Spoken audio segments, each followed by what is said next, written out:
Sotomayor podría convertirse en la primera hispana en la Corte Suprema de Estados Unidos. ¿Por qué es tan importante este cargo y qué significaría la llegada de Sotomayor a este organismo? Inicia Análisis Mundial.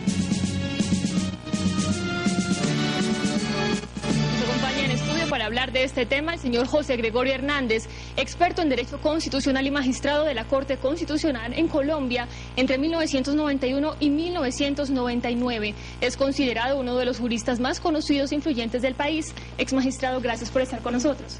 Muy buenas noches. Un saludo especialísimo a todos. Gracias. También está con nosotros el profesor Mauricio Beltrán, abogado experto en Derecho Constitucional. Profesor, gracias también por estar con nosotros. Muy amable, Jennifer. Antes de ver el informe que tenemos preparado para comparar un poco las Cortes de Estados Unidos y Colombia, yo quiero preguntarles cuál es la importancia que tiene este cargo en Estados Unidos. Ex magistrado. Bueno, la Corte Suprema de los Estados Unidos es el máximo órgano administrador de justicia dentro del sistema norteamericano. Y pues tiene una importancia radical porque la Constitución, que lleva ya más de 200 años en vigor, se actualiza y se desarrolla en virtud de los fallos de la Suprema Corte de Justicia. Esa no es una Constitución enormemente larga, no, tiene apenas lo esencial, pero a medida que el tiempo transcurre, son precisamente los jueces de la Corte Suprema de Justicia, 9, los que dan la interpretación acerca del alcance de la normatividad y van poniendo a tono esa normatividad de la Constitución con las necesidades, con las inquietudes, con las expectativas de los norteamericanos.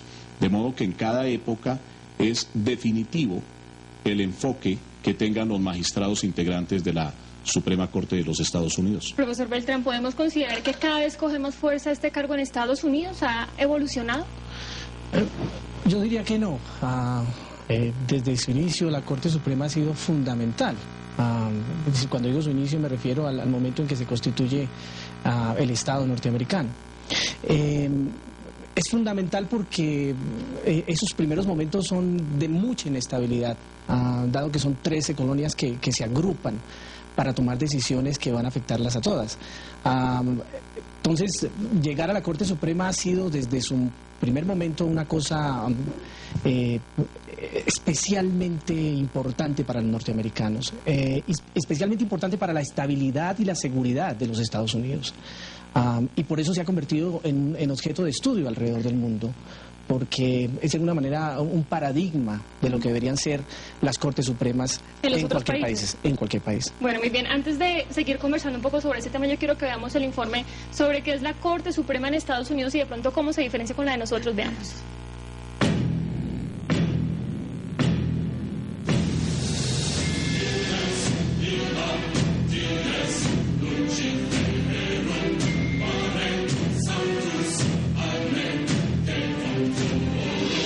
En Estados Unidos existe un órgano encargado de administrar la justicia, la Corte Suprema. Aunque en Colombia también existe esta figura, hay una diferencia notable. En el país latinoamericano está dividida en un sistema de altas cortes que hacen valer los derechos de los ciudadanos en aspectos como el constitucional, el electoral y el judicial.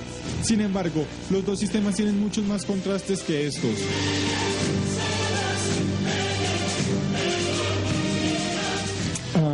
Hay ciertas semejanzas, cierta diferencia. En un sentido, nuestro Corte Supremo tiene un rol semejante a la Corte Supremo colombiano y la Corte Constitucional, en el sentido de que la Corte Supremo colombiano escucha casación, escucha casos y la apelación de casos.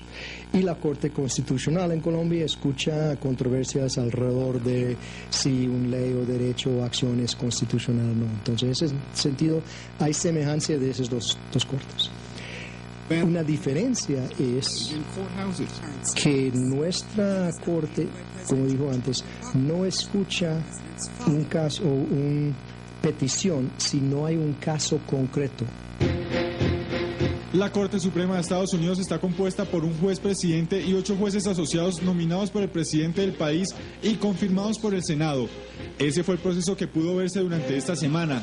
Sonia Sotomayor ha despertado especial interés por ser la primera hispana nominada al cargo. Su elección, aunque fue larga, sirvió para ratificar las políticas que quiere implementar el presidente estadounidense Barack Obama. Pero ¿qué tan conveniente es elegir un nominado con las mismas políticas presidenciales? Obviamente depende del presidente, porque un presidente puede hacer lo que quiere. Y obviamente de los partidos quiere seleccionar a alguien que tal vez suena así. Pero yo creo fundamentalmente ese presidente sabe que esa persona va a quedar para vida. Entonces su impacto es un impacto fuerte. Y el Senado también sabe eso. Entonces la selección es muy, muy cuidadoso.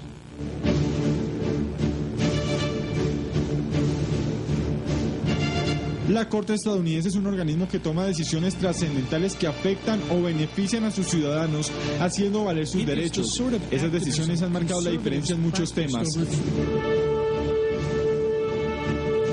Que es un caso llamado Marbury versus Madison, que es tal vez el caso más fundamental y más impactante a nuestra ley, porque es eso lo que estableció que las Cortes, y la Corte Suprema más que todos, podían revisar, entonces más impacto.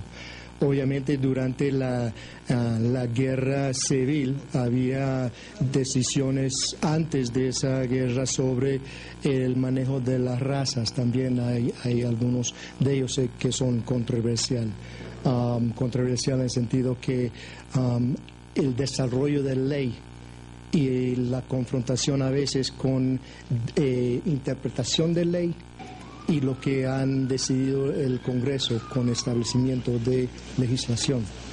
El más reciente es el Roe versus Wade, que maneja el asunto de aborto. Eso también es en plena controversia. Para que un caso llegue a la Corte tiene que haber pasado previamente por diferentes instancias antes de tomar una decisión que es inapelable, mientras que en Colombia el sistema judicial se ve afectado por el gran número de acciones de tutela que congestionan la operación judicial. En eso radica su importancia. Si hay cualquier controversia que impacta la Constitución, eso es la última palabra. Ellos también tienen en su cargo la revisión de legislación o actas si es constitucional o no. Pero una cosa que es muy importante en la separación de poderes, esta Corte solo escucha casos y controversias. Ellos no dan opiniones. Si el rama ejecutivo o legislativo quiere asesoría si una acta o código o ley es constitucional, ellos no escuchan. Ellos tienen que saber que hay algo concreto, un caso y una persona o grupo que está impactado. Por eso dice casos o controversias. Lo único claro es que la autonomía y facultades de la Corte estadounidense hacen que su importancia sea reconocida y genere lo que genera hoy en día con la elección del cargo, que es vitalicio. Fuera de todos los lineamientos y beneficios políticos, se hace diferente de los demás sistemas judiciales por sus decisiones y poderes que son a favor de quienes realmente lo necesitan, que son los ciudadanos.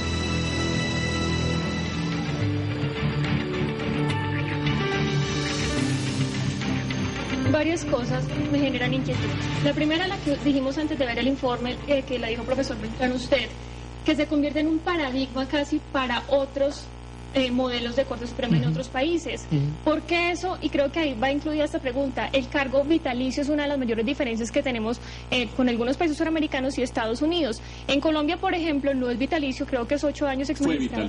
Fue vitalicio, pero ahora no lo es, 8 años. En Estados Unidos sigue siendo vitalicio el cargo de juez de la Corte Suprema. ¿Cuáles pueden ser los pros y los contras de esta figura, profesor? Bueno, pues yo diría que eso depende de los contextos. Muchas veces hemos traído fórmulas muy interesantes. Cuando digo fórmulas me refiero a cuestiones jurídicas que se han usado en otros países y aquí le aplicamos la versión colombiana y se vuelve un desastre. En estos días escuchaba cómo se critica el sistema penal que tenemos en estos días, que básicamente lo copiamos de los Estados Unidos, no lo insinuó en los Estados Unidos y algunos podrían decir que hasta no lo impusieron. Y se da cuenta uno que allí los criminales son anulados completamente con ese sistema, mientras que aquí se convirtió en una puerta rotatoria para la impunidad. Entonces, yo en eso, digamos que no tengo una opinión contundente, porque usamos ese sistema con nuestra Corte Suprema antes de 1991 y el clientelismo abundaba por todas partes. Entonces la independencia no era clara, cada juez tenía sus propios tutoriados. Claro, depende del contexto de cada país. Depende del contexto. Ex magistrado, usted lo decía, antes de la corrección a las reformas que se le hizo a esta figura era vitalicio en Colombia, pero en la presentación de la Corte Suprema dice que se corrigió y ya no es vitalicio. Pero esa palabra corrección me genera curiosidad. Sí, cómo no.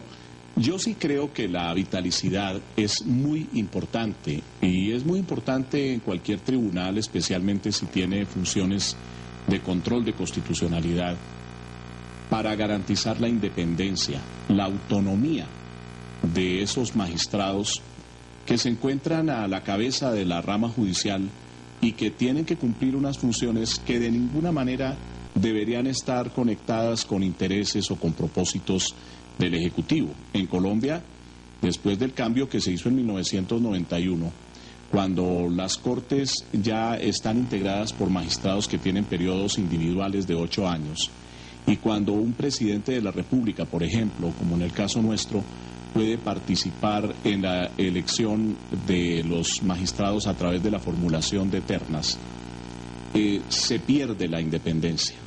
Y yo quiero decir que, siendo partidario y fui defensor, claro, en mi condición de magistrado de la Corte, de la Constitución de 1991 en la Corte Constitucional, sin embargo yo sí creo que un sistema de permanencia del magistrado durante largo tiempo garantiza la independencia.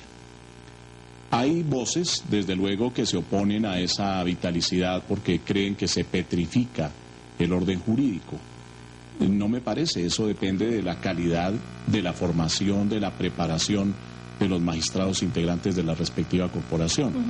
Pero el carácter vitalicio, unido a un sistema en el que participan diversos órganos del Estado, logra la combinación ideal para que esa corte no pueda ser tocada por el gobierno. Y yo creo que no debe ser tocada. Ahora, clientelismo en el interior de las cortes. Me parece que en nuestra historia, en lo que corresponde a Colombia, se da más el clientelismo actualmente, a la luz de la Constitución actual, de lo que ocurría antes.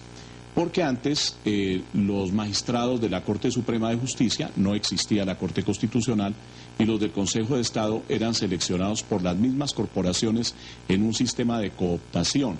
De modo que cuando había una vacante, el mismo tribunal, sin necesidad de listas o de ternas que alguien le pasara, escogía a los reemplazos. Y eso le daba una gran estabilidad a las corporaciones. Durante más de 100 años vivimos dentro de ese sistema. Ahora, ex magistrado, que usted habla de esa relación del presidente con los magistrados en Colombia, profesor Beltrán, yo le quiero preguntar algo. En Estados Unidos, quien nomina a los jueces para la Corte Suprema es el presidente de Estados Unidos, que es ratificado, confirmado por el Senado del mismo país. Esto ha sido un poco criticado en esta oportunidad porque dicen que Sotomayor tiene algunas similitudes en sus ideales con Barack Obama, pero realmente es una regla casi que en Estados Unidos que el presidente nomine a alguien como afín con sus ideales. ¿Usted qué cree sobre eso? Claro, porque precisamente por eso es funcional. Porque existen partidos políticos, verdaderos partidos políticos, existen divisiones ideológicas. Uno puede determinar con certeza quién es un republicano y quién es un demócrata de acuerdo a cómo piensa sobre diferentes asuntos. Cosas que no existen básicamente en el resto del mundo, exceptuando algunos países europeos, diría yo. Entonces, eso marca la diferencia, porque desde el inicio el presidente puede estar seguro que esa persona está inspirada por la misma ideología, y eso cuenta muchísimo. Esa digamos, sería la gran diferencia. Y ahora, por ejemplo, la juez Sotomayor es un ejemplo del sueño americano, es un reflejo de lo que es Obama. Sí, al igual que fue Obama cuando fue elegido. Exacto, una mujer que llega a la cúspide de su carrera profesional y decide ir a trabajar sola en actividades que bajo los estándares del siglo XX y del siglo XXI pues serían los del perdedor, porque decidió ganar menos dinero y enfrentar asuntos muy delicados en Nueva York. Un ejemplo además de la acción afirmativa. una mujer que sin esa figura de la discriminación a la inversa jamás hubiera llegado a la Corte Suprema de los Estados Unidos, ni jamás hubiera llegado a la Corte de Apelaciones, ni jamás hubiera llegado a Yale. Es decir, eso no existe en la gran mayoría de países. Bueno, señores, hagamos una pequeña pausa y ahora continuamos con esta discusión, ya regresamos.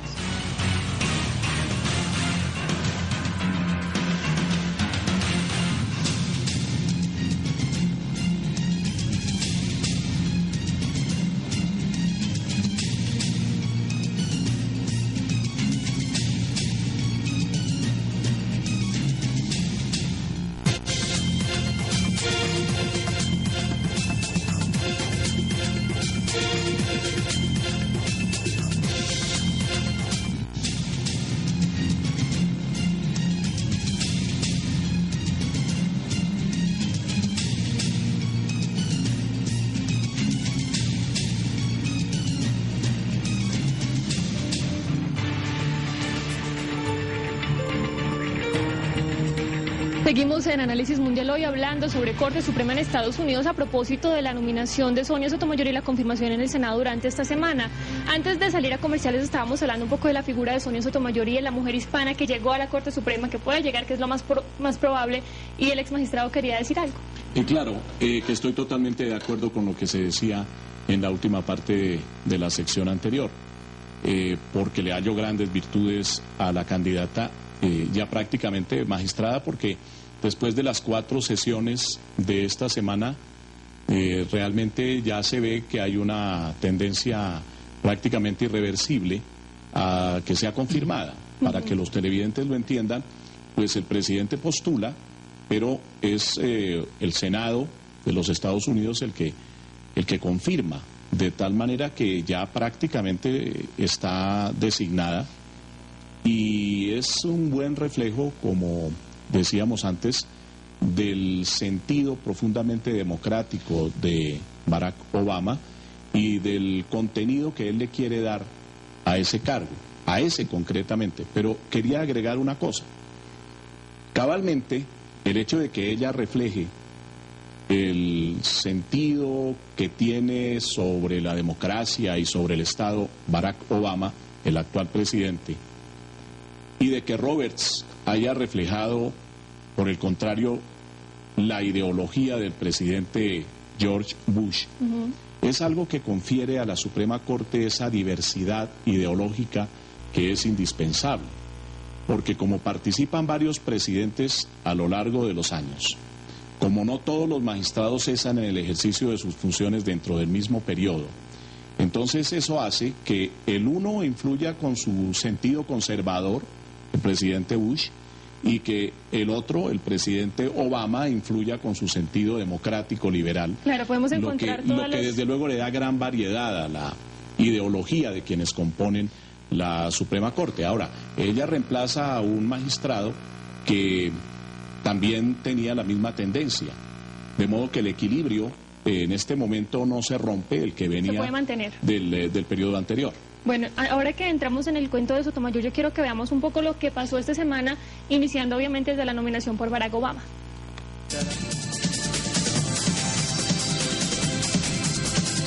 Hace casi 2 meses el nombre de Sonia Sotomayor cogió fuerza en Estados Unidos y Latinoamérica.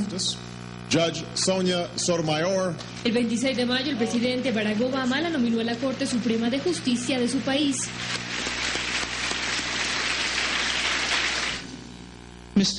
Señor presidente, agradezco profundamente el ofrecimiento que me hace. El agradecimiento no fue para menos. El presidente no ahorró elogios para la jueza. Desde ese día, los ojos de los hispanos estuvieron puestos sobre ella. Es la máxima representación que pueden tener en la Corte Suprema de Estados Unidos. Sotomayor es hija de puertorriqueños y nacida en el Bronx, en Nueva York. Desde allí, toda la energía fue enviada antes de comenzar las audiencias. Creo que es fabuloso para una persona de mi comunidad superarse y llegar a esa condición en la vida. Estoy con ella el 100%. Cuando los niños oyeron hablar de esto, todo el barrio del Bronx, y en particular el Bronxdale, se fueron a la escuela con un cierto orgullo en su paso. Sus padres entienden que no lo hizo sola. Saben que ella tuvo una madre fuerte que la apoyó. Fue precisamente en esta zona donde Sotomayor comenzó su carrera jurídica. Pese a los problemas económicos de su familia, a la diabetes de su infancia y a la temprana muerte de su padre, Sonia logró hacer su sueño realidad, trabajar para la justicia. Graduada de la Facultad de Derecho de Yale, fiscal y luego abogada en una firma de Manhattan y recientemente jueza federal de apelaciones, ahora se podría convertir en la primera hispana en ocupar el cargo. El lunes, esta amante del béisbol y la buena comida se sometió al comité. Acompañada de su familia, escuchó los halagos de algunos demócratas. Ella tiene más experiencia judicial ante un tribunal federal que cualquier candidato a la Corte Suprema de Estados Unidos en casi un centenar de años. Me parece que es la calidad que queremos en nuestros jueces. La jueza Sotomayor es la prueba viviente de que este país se está moviendo en la dirección correcta sobre las cuestiones de raza y oportunidades. Sin embargo, las intervenciones de los republicanos fueron duras. Sacaron declaraciones hechas por la jueza años atrás. Quiero dejar claro que no voy a votar por un individuo nombrado por el presidente que no esté decidido a la justicia e imparcialidad ante toda persona, que permite que sus antecedentes o género cambien sus decisiones o fallos. Sin embargo, Sonia Sotomayor día a día reiteró que su compromiso con la justicia está más allá de etnias y experiencias personales. En el último mes, muchos senadores me han preguntado sobre mi filosofía judicial. Es simple, la fidelidad a la ley. Quiero decir por adelantado, de manera inequívoca y sin lugar a dudas, que no creo que ningún grupo étnico, racial, género o grupo tiene una sólida ventaja para juzgar. Creo que toda persona tiene la misma oportunidad de ser un buen juez y sabio independientemente de sus antecedentes o experiencias de vida. Está claro que mis palabras han sido malentendidas. Las respuestas sobre aborto e igualdad fueron contundentes. A pesar de las incisivas intervenciones de los senadores, Sonia Sotomayor demostró sus cualidades y capacidades para convertirse en la primera hispana en administrar justicia desde la Corte Suprema de Estados Unidos. Señores, vimos durante esta semana el despliegue que tuvo informático, incluso en Estados Unidos la gente sale a apoyar o a contradecir a favor o en contra del dominado, que en este caso es Sonia Sotomayor. Eso es una ventaja, creo yo, porque la gente se siente con la justicia, sabe lo que está pasando, sabe quién va a ser su juez, sabe quién va a ser su magistrado. ¿Cuál es la diferencia con el colombiano? ¿Por qué no sucede eso acá? A veces la gente ni siquiera sabe quién es el magistrado, por ejemplo. Pues sí, hace un rato preguntabas por la eficacia de jueces vitalicios. Y yo anotaba precisamente que se trata de problemas estructurales que no dejan que un modelo que parece ideal en otro país funcione aquí. Y básicamente diría que en el resto de América Latina. La transparencia, creo que esa es la palabra, la transparencia en todo sentido. Su vida es impecable. Cualquier falta, por pequeña que por pequeña que fuera, saldría en este momento, y eso la haría a ella colocarse frente a los Estados Unidos y decirles: lo siento, discúlpenme. En América Latina hay cuestionamientos y entonces aparecen legalismos, escándalos, y aparecen legalismos diciendo: es que no lo han condenado. Entonces, como no lo han condenado, entonces debemos esperar. Los medios están allí todo el tiempo, observando, reportando. Tiene que aplazarse el resto. Los juegos de béisbol, cualquier cosa. Es fundamental que quien vaya a la Corte Suprema de Justicia no tenga una sola mancha. Independientemente de si la falta que puede haber cometido en el pasado está en algún código.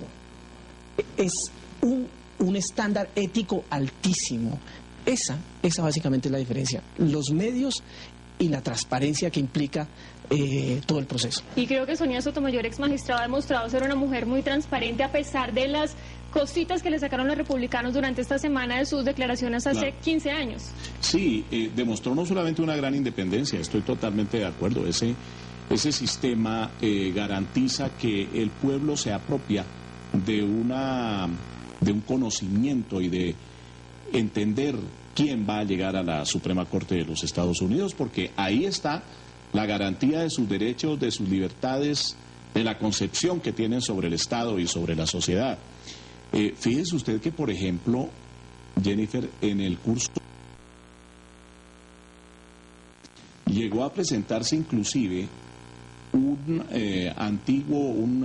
bombero que había sido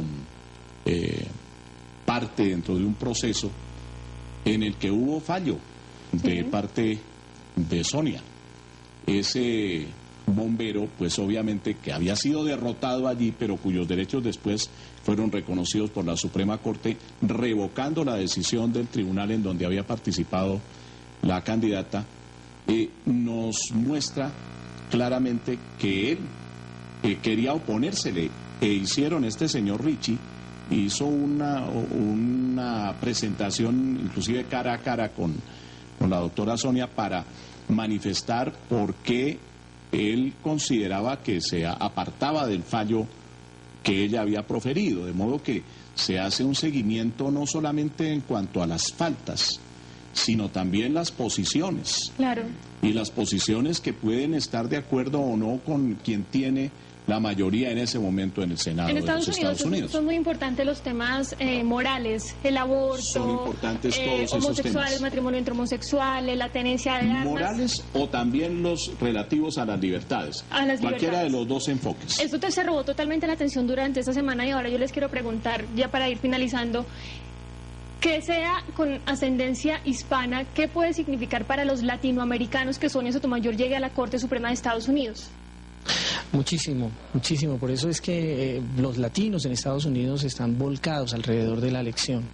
Ayer me daba cuenta que CNN en inglés entrevistaba a sus mismos periodistas, los que dirigen o los que trabajan en CNN en español, porque reconocen toda la emoción que existe detrás del nombramiento de una juez latina, especialmente en estos momentos cuando digamos la herencia Bush dejó esta persecución contra lo que ya no se puede llamar una minoría en los Estados Unidos, que son los latinos.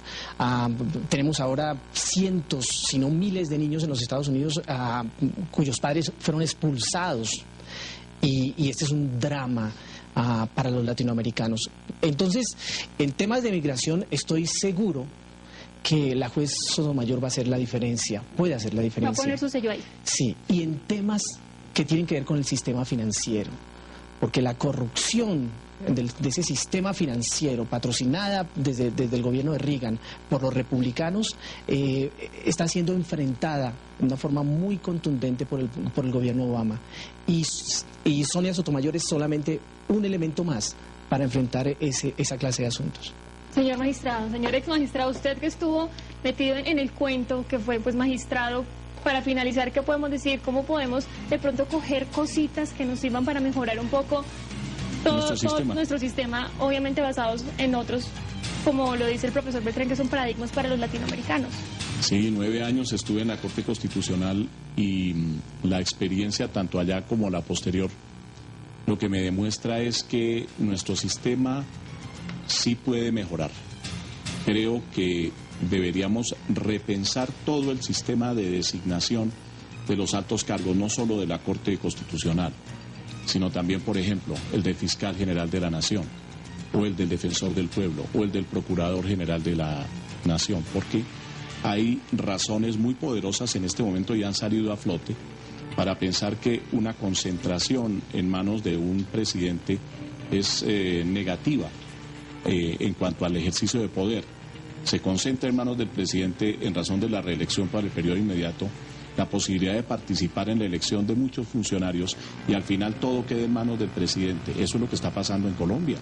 Y eso no lo digo contra el presidente Uribe, lo digo respecto del sistema. Claro, el sistema. Debería haber un sistema que garantizara la suficiente independencia de quienes desempeñan ese tipo de cargos. Señores, pues muchas gracias por acompañarnos, ex magistrado, profesor. Muy interesante el tema, gracias por estar acá. Gracias. Muchas gracias. A ustedes también gracias por acompañarnos una vez más en Análisis Mundial. No olviden escribirnos a análisismundial@globalmedia1.tv. Hasta la próxima.